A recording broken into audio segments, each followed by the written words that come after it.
The Todd Shapiro Show. Canada Laughs, SiriusXM 168.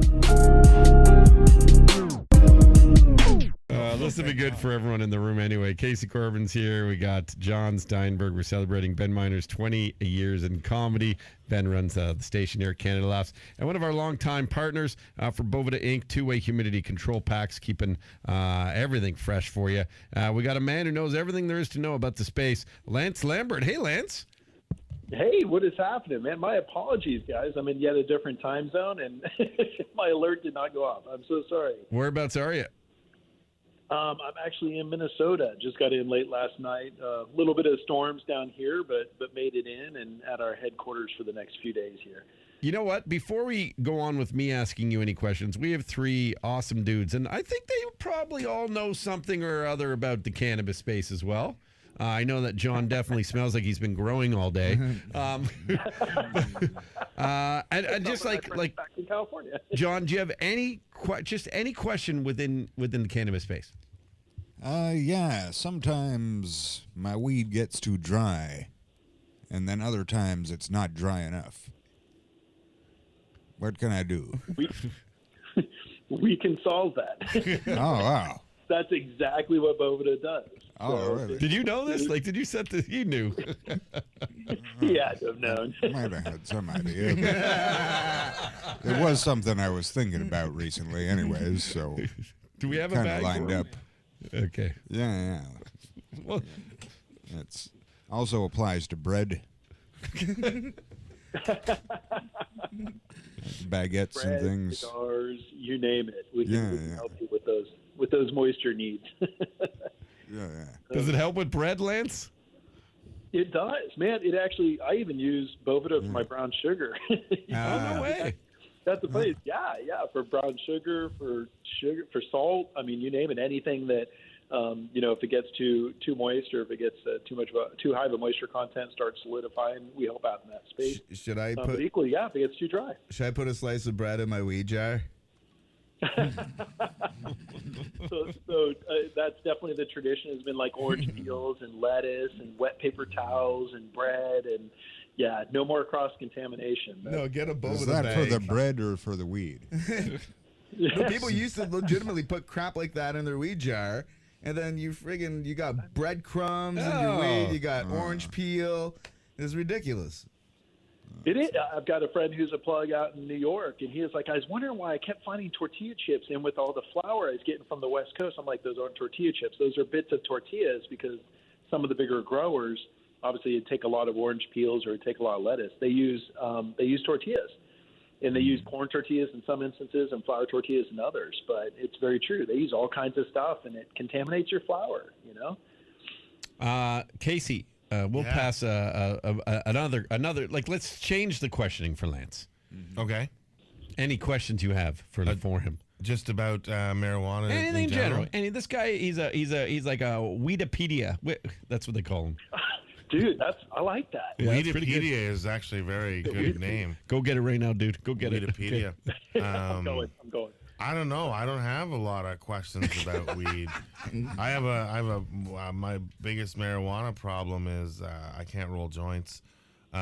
Which is pathetic, by the way. The amount of fucking time you've been smoking weed, this guy still can't roll a joint. It is the saddest thing I've ever fucking seen. It's like somebody you can eat and not make a sandwich. I like using a little cigarette pipe. The one hitter. The one hitter. I hate those. Those are Dug- horrible. And the dugout. I like that. That's what I like to use. Sure. I always travel with one. It's not a one hitter if you use it 30 times. It's the 300 hitter today. It's like one of those little things. It's great. This one I have is quality Mohegan wood made by Futu, and it's very nice. Look, we all got Boveda bags. Oh, we got a bunch of Boveda bags. We're giving all the fellas in here today. All right, no, we don't get them unless we get a good question for Lance. I got a good question. Good, Ben, take over. I got a great question. I was going to say I can address the whole rolling issue because I'm on the same page. And no. I'll tell you, nobody rolls better than people in the international space. My friends in South America, friends in Europe, friends in Australia, and I've been paying attention to what all of them do. For one, you definitely have to use a crutch or use a rolls filter, I recommend. but it's all about making sure you start the paper right on the crutch, and then the rest of the roll will follow. That's the one thing I've learned. The Germans get crazy. They roll it inside out, and then they lick it, and the stickiness is on the outside, but they fold it back in and cut off the excess paper. It is insane. Here's my trick. Some of these guys are. Here's my trick. Don't roll it with the crutch in it. Make a tray. Because you know, like the papers already have that seam down the middle. They're folded in half. Take the bottom half, fold that into the middle seam, and then you have a little tray. And then tear the corner off of the paper without the glue strip so that it doesn't bung up when you put the filter in. Ben's like a master joint roller. Yeah. Nice. That's pretty awesome. Well, I'm like just still stuck on Germans are crazy. So if you guys want to see some trick stuff, there's guys that do joint origami. I mean, there's these competitions where these guys make all kinds of crazy. Have you ever entered, Ben, in any of those? I could legitimately roll a couple trick joints. No way. Like instead of going to a kid's party, you do the balloons. Like you do that at an adult party with the joints. Yeah, like that type of thing. One of my party joints is it's like a hammerhead. I call it the hammerhead shark, and I just have a big joint across the top, and I like the two ends, and they come together, and they light the middle one. Dude, I like that. I would love to. I think that would be like a fun little thing. I'd like to put together in Toronto, like this joint rolling competition. Well, do they have that? I don't know. Do we? Boveda guy. Here's my question: do you want to sponsor a joint rolling competition? And by sponsor, I mean just give me a shitload of weed. I don't think they don't have that. They don't have that. They only have the packs. California. Yeah, let's do a joint rolling competition. That would be awesome, Well, dude. I heard like this- a comedy show, but you present it and they talk about it. John can't roll joints either, though. I didn't. I can roll. He's just too slow. From a comedy standpoint, it would be more fun to kind of do a bit sober and then do a bit with 2 hits and then do a bit with 2 joints, then do a bit with 2 bong rips, maybe kind of. I did that. Yeah, it's like a Tuesday, man. I did that. I used to perform shows sober all the time, and then one of my friends. Well, when I was coming up, and then one night I videotaped the early show sober, and then as soon as I was done, I went to my hotel room and got as stoned as I could and came down to the second show and watched them both, and I was like, all right, I like the second guy better. So, and I've never went back. Oh, shit. Okay, Ben, what's your legitimate question for Lance? Oh, man. Oh, you didn't have one? No, I do have one. Okay. How crazy craft is weed going to get? I don't know if you're as familiar with the Canadian scene. I think it's going to be like the good weed now is going to be the shit weed in 5 years from now.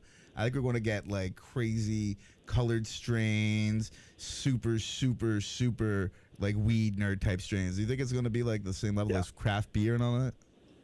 Yeah, that's exactly. I try to refrain from comparing this industry to alcohol, but it's hard not to because both of them went through prohibition, and now obviously we're the ones dealing with all that. But I think it's fair to compare in that standpoint for sure. I think it's going to be a micro-macro. So you're going to have those Anheuser-Busch or Miller Coors or fill in the blank beer manufacturers that are cannabis essentially, as far as the way they're these big behemoths. And some of them are out there already, like Canopy is a good example of one of those big behemoths in Canada as far as production. But I agree. Being a connoisseur myself, I am focusing that much more so on the small craft growers. Actually, we're going to work Emerald Cup, which is, I'd say, one of the most coveted cups, not just on the West Coast, but probably in the country. And that's what excites me every year. This is the last show I do of the year on the circuit. And this is where I get to come across like Big Rock Farms, Hidden Prairie Farms, Humboldt Brothers. I mean, these growers that just have been doing this craft for generations. Wait, I got a new question. Can I go on tour with you? Dude, yeah. You'll definitely learn how to roll the perfect joint. I can teach them. Do people ever like color their weed at all? Like make it, like someone would color their hair? Color it. No, I mean, you do have, so you have certain strains that are dominant in certain colors. So you have Granddaddy Purple, which you can guess has a high level of purple strain, especially with respect to the trichomes. So there's like Granddaddy Purple or Purple Urkel, which are named that because of the color. We are seeing some strains that are coming across as more of like a reddish, not just an orange, which is what most of us grew up with orange hair, but now we're starting to see more red hair strains, again, like the purple hair strains. So I think that is one of the things that I'm glad it's a trend that died off a couple of years ago, and a few of you that consume in the room will appreciate this, is when they started coating the flower on the outside with keef. They're essentially doing like Moon a rocks. keef.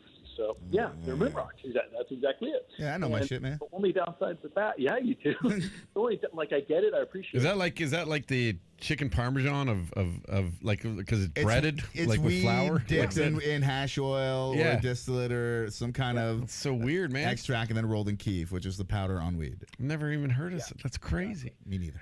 But the thing we're finding is, unfortunately, it's encapsulating the moisture inside the bud, and you're having bud rot or mold that's occurring inside these moon rocks. So, again, that was kind of one of those kind of trendy things that we're coming on seeing, like cannagars. Cannagars really started getting hot about a year ago. The problem is, even all of us on this call, some of the larger cannagars would take 8 hours to fully consume because they're so big, and they are, again, laced with wax, laced with keef. So it's not just I'm smoking a joint that's at like 21, 24% THC. You're smoking a whole lot more.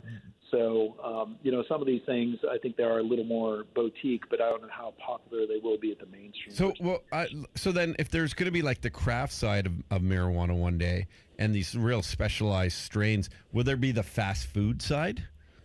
Yeah, and they exist. I mean, there's ones that exist, not putting them down at all, but Colorado, where I cut my teeth, Live Well is a good example. They're just known. I heard someone say, the Walmart of weed, and they have these huge multi-story grow operations. They do volume, but those that are purchasing it, they know what they're getting. Just like those that go in and purchase a briefcase of Bud Light, they know what they're getting. I would never get caught drinking Bud Light personally. I would more so prefer a craft beer. Yeah, called Lake Wilcox Brewing. Yeah, lakewilcoxbrewing.com, or the official sponsor of the Toronto Rock. Excellent example. Those guys take time in their craft. They have quality beer, and they're known for it. So that's a really good example. So again, I think there will be that movement of those of us that appreciate quality, and then those that appreciate quantity, and it's going to continue down that path as it goes more mainstream for sure. Ben, hey, what's the worst name for a strain that you've heard? Because that's what worries me with weed.